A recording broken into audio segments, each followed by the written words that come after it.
Anainot, pirming nanginginutan.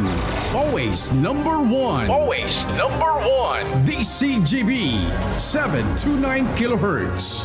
Enot sa Bareta. Enot sa Gabos.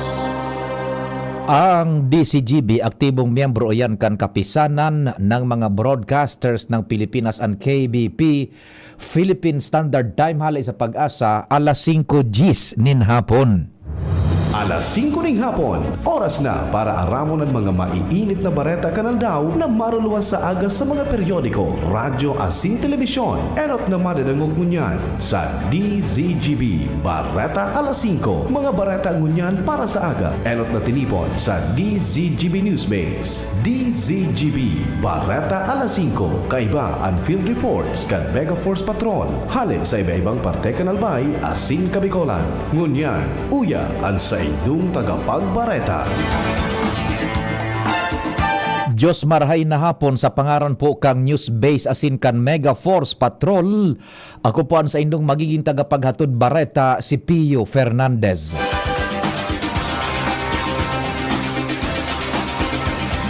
Ngunyan sa detalyes kan mga bareta sa lado nasyonal, nagbisita si Presidente Bongbong Marcos Jr.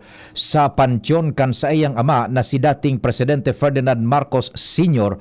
sa libingan ng mga bayani sa Fort Bonifacio, Taguig City. Pasado alas 9 kasubagong aga kan magpasiring si Marcos para mag-atindir sa misa para sa dating presidente asin sa gabos na namaaram na sa pag-obserbar kan All Saints Day. Bago mag-abot ang presidente, enot nang nag-abot man si dating Primera Dama Imelda Marcos. Pagkatapos kan misa, pigpangadji and prayer for the country na sinurat mismo kan na maarab na si Presidente Marcos Sr. Asin sa mensahe naman ni PBBM, nagpasalamat din sa ambag kan ama na sa iyang pigagamit na inspirasyon bilang sarong presidente.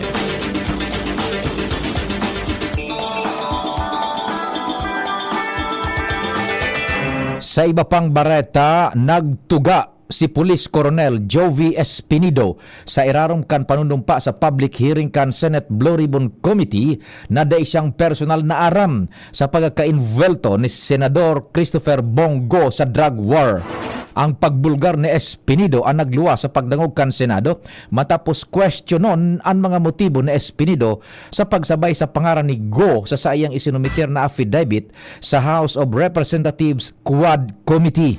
Dahil di pinag-question ni Go ang validity kan affidavit. Dinuon ni Espinido na pigunambitan niya ang pangaran ni Go basado sa istorya sa iya kan nagada na si Clarin, Misamis Occidental Mayor David Navarro na invuelto sa illegal drug trade. Dahil gadanan alkalde, dahil na mapapatunayan ang sa iyang istorya sa iyang affidavit na ipinagsumitir sa House of Representatives Quad Committee, pinagunambitan ni Espinido daan pondo kan Philippine Offshore Gaming Operator o POGO ang pigamit tanganing magtaunin insentibo sa aksyon kan mga pulis sa tahaw kan giyera sa droga kan Administrasyon Duterte. Naisabay ang pangalan ni Go sa affidavit na may koneksyon sa aligadong fund channel na sa naglataw na nadangog sa ni Espinido sa sarong chismis. Sigun kay Go, dakula naging implikasyon kan pahig ni Espinido, partikular na sa potensyal kaining pagkaraot sa mga reputasyon, sigun sa nasa bako beripikadong uring-uding o chismis.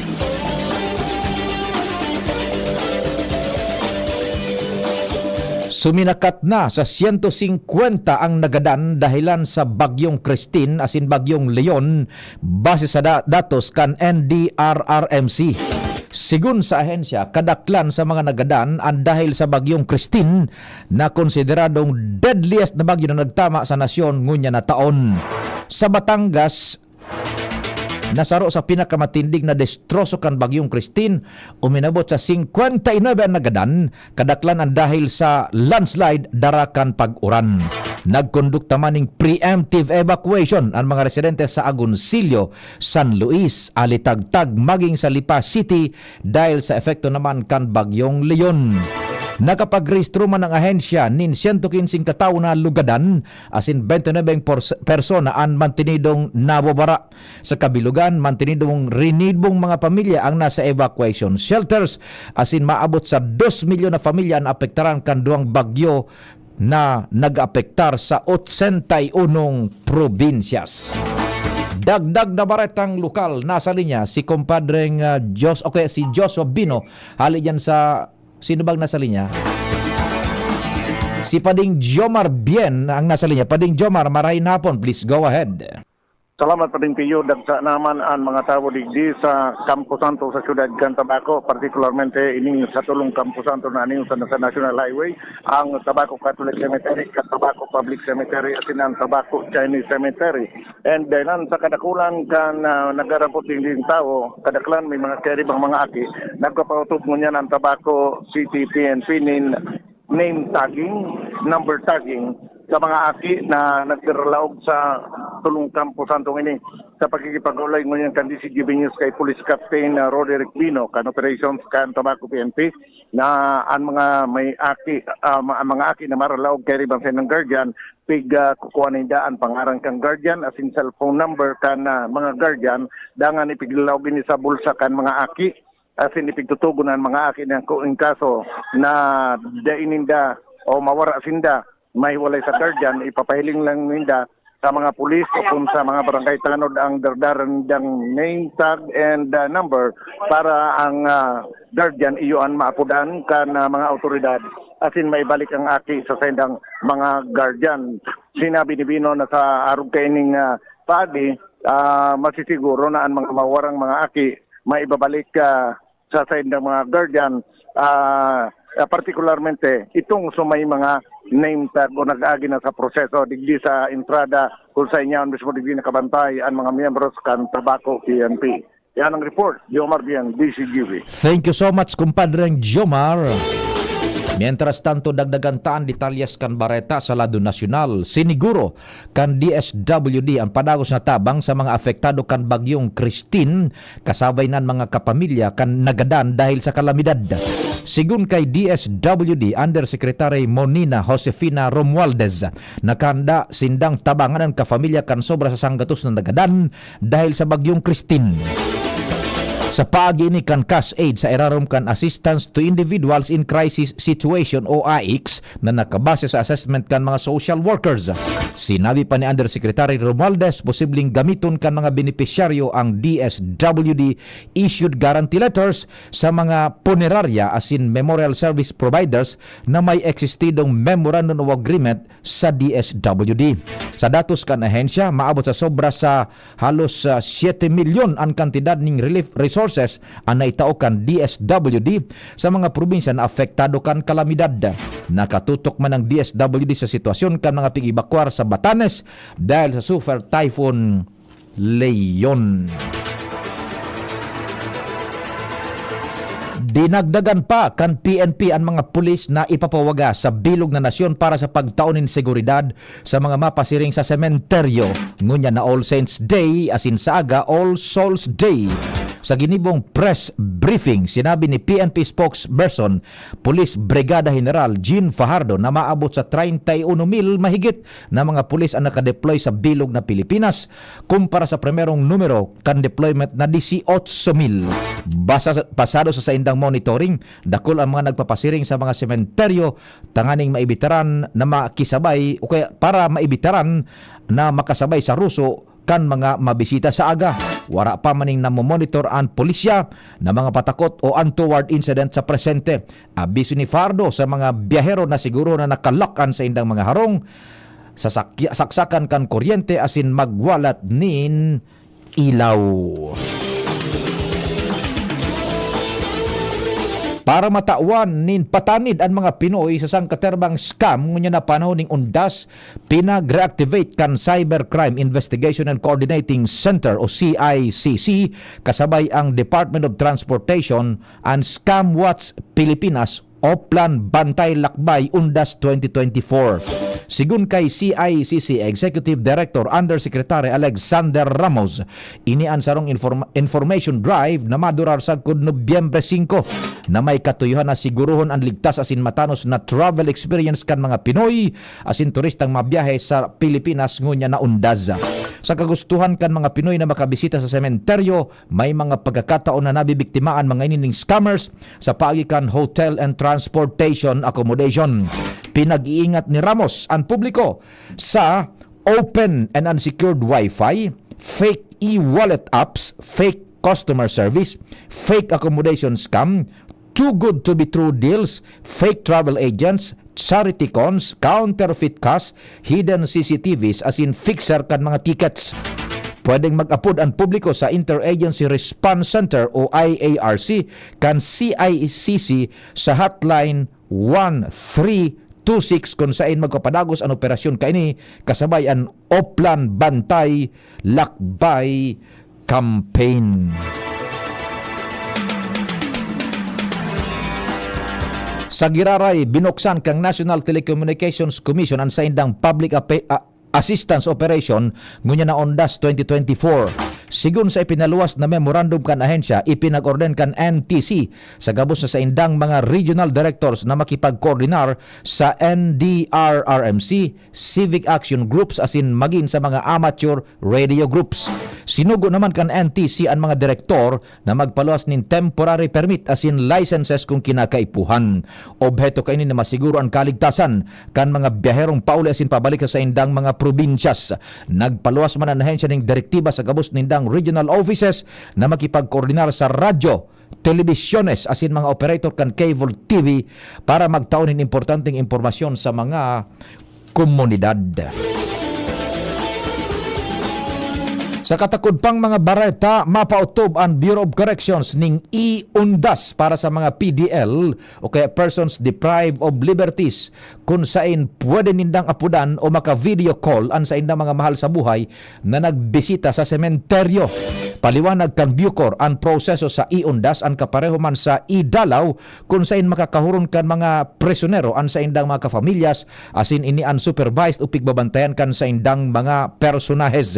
Siniguro man kan Bureau of Corrections na bukas ang sa indang opisina para sa mga gustong magdalaw sa PDLs. Magkakaigwa man in Holy Mass sa opisina kan Bucor para naman sa pagtaon ng galang sa mga namaaram na sa kinaban.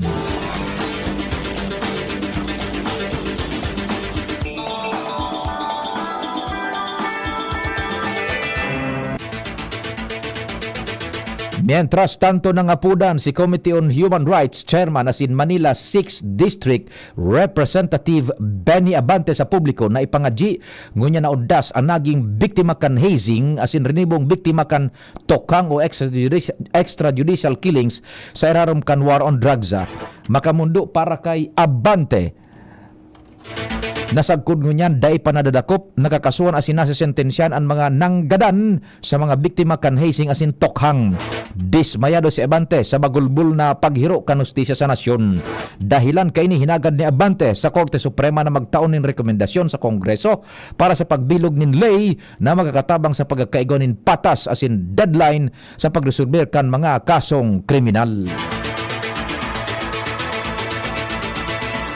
Ultimong detalye sa Bareta, Lado Nacional, nahilingan ning dakulang pagbaba ang trust asin performance ratings ni Vice Presidente Sara Duterte sa pinakahuring survey kan Okta Research kan nakalis na bulan. Basado sa resulta kan non-commission survey na ipinaluwas kan Okta Research kasuhapon, ang trust ratings ni Vice Presidente Duterte nagbaba ning 6% hali sa 65% nagina sa ning 50%. Dakula man ang pagbaba kan performance rating kan Vice Presidente puon sa 60% nagina sa ining 52%. Sa 15% kan mga respondents ang dissatisfied sa iyang performance, mantang 33% ang mantinidong undecided na sigun sa Okta, posibleng nagpapahiling kan nagdadakulang uncertainty kan mga electorate. Menta sa nagbaba man ang trust ratings ni Presidente Ferdinand Marcos Jr. Sigun sa Okta, 2 puntos man ang ibinabakan sa iyang performance hali sa 68%, pasisiring sa 66% na sana. An Okta research ang ginibo poon kan September 4 sa kod 7 ginamit ang face-to-face interview sa may 1,200 na adults sa bilog na Pilipinas.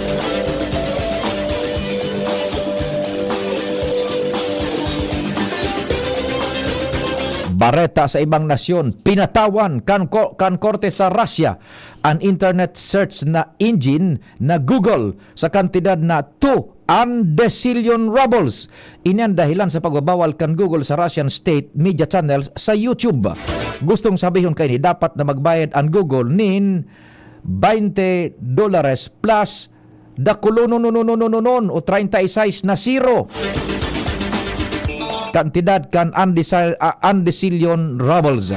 Maski pasaro sa pinakamayaman na kumpanya sa bilog na kinaban, pikukonsiderar na an may 2 trilyon na kantidad kan Google. Nagpo na nasabing restriction po kan 2020 kung saan pinagbawalan kan YouTube ang 17 Russian media channels. Ultimong bareta sa lado kan Karawat, naging magayon ang pagpuon kan pambato kan Pilipinas sa ICF Dragon Boat World Championships. Sa ginibong torneo sa Puerto Princesa, Palawan, nakakatulo sinda ni 2 platang medalya asin 4 na bronseng medalya. Nagtapos ang junior contestant sa nasyon sa oras na 10 minutos asin 15.51 segundos sa 2,000 meters small boat event. Sigun kay national coach Dutch Ko, nasarong magayon ang pagpuon lalo na takan Agosto saka pa sa nasinalagpuon kan ensayo. Ang team ang kompesto ninda Fiona Rain Minsing, Carla Joy Kabugon, Maria Cristina Mane, Chainal Maglasang, Ronen Estoque, Ivan Ercilia, Dirk Quiñones, Jordan Jurado, Dory Real Blanco, Angelo Osin, John Rex Senora, Jessa Mary Divine, Dinampo asin John Briggs Kaasi. Sa Women's Master kan 2,000 meters small boat event, nakakuha man sindanin platang medalya o silver na medalya matapos na mag-register in oras na 14 minutos .4.67 segundos. Ang mga bronzeng medalya naman ang nakuha sa mga events kan juniors men's, women's open 40 plus, open at 50 plus, open races sa 2,000 meter small boat events. Presenting na sa ikawalo ang Pilipinas kung saan ang top 10 na nasyon ang siguradong masabak sa World Games na gigibuhon sa China. Sa pangarang ka nagsururat kan informasyon ang newsbase sa panginot ni News Director Mardela Angel Mustaza, Mega Force Patrol June Napoli sa Control Technical sa IT si Jerome Nico Martinez. Ako po si Pio Fernandez. Salamat, marahay na hapon. Realize true comfort and relaxation